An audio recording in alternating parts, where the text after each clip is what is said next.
دهها کارگران تاجیکی در ساختمان بینای نوی حکومت تاجیکستان در مرکز پایتخت فعالیت دارند میگویند کارفرمای چینی مسئولان شرکت چیانگدو از بسیار بودن کارجویان محلی سوء استفاده کرده حقوق‌های مهنتی آنها را پایمال میکنند.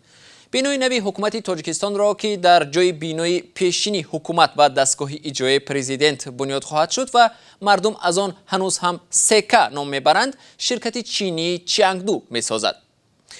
همکارم میرزا نبی خالقزاد این موضوع را پیگیری دارد و حالا با ما در استودیو قرار دارد. میرزا نبی، آیا با مسئولان و خود بیناکاران در این بابت صحبت داشتید؟ کدام حقوقهایشان پایمال می شده است؟ ببینید عبدالله، کارگران محلی از محدود کرده شدن حقوقهایشان در این ساختمان واقعا شکایت میکنند، ولی مسئولان آنکه اصلا چینی تبار هستند، یعنی این کارخانه، به سوالهای ما، به زنگهای ما پاسخ نمیدهند. ما با 4 نفر از بیناکارانی که در اینجا کار میکنند هم صحبت شدیم. آنها گفتند که همه کارهای وزین و دستی را در این ساختمان تاجیکان اجرا میکنند و کارمندان محلی کلاه یا کاسک با رنگ زرد و چینی ها کلاه سرخ دارند که اکثریت کارفرما، مهندس و اداره نشینند.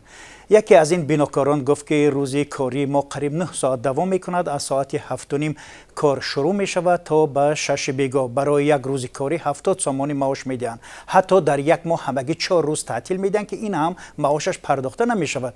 جای خوراکخوری عموما ندارند، در همون جای ساختمان تگ درختها رفته خوراک میخورند.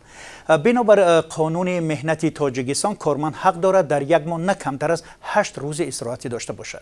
خب مادام که شرایط کار چنین است، چرا بیناکاران آن را تحمل میکنند و مقامات در این باره چی میگویند؟ مسئله این است که بیکاری در داخل کشور به حد زیاد است. جای کار، معاش مناسب کم یافته است. از این رو کارگران بین دارند که اگر شکایت کنند از کار رانده میشوند. اما مقامات میگویند از کارگران چنین شکایت نگرفتند. مثلا شعلا ستاروا، یک کارمند خدمات نظارت دولتی در ساحه مهنت، مهاجرت و شغل اهالی تاجیکستان در صحبت با رادیو آزادی گفت که اگر کارگران به ما با عریضه از رعایت نشدن حقوقهایشان یعنی که شکایت کنند، سنجشگران ما رفته حتما مسئله حفظ حقوق مهنت را در کارخانه میسنجند. خب آیا در گذشته همچنین شکایت از شرکت‌های چینی در تاجیکستان جای داشت؟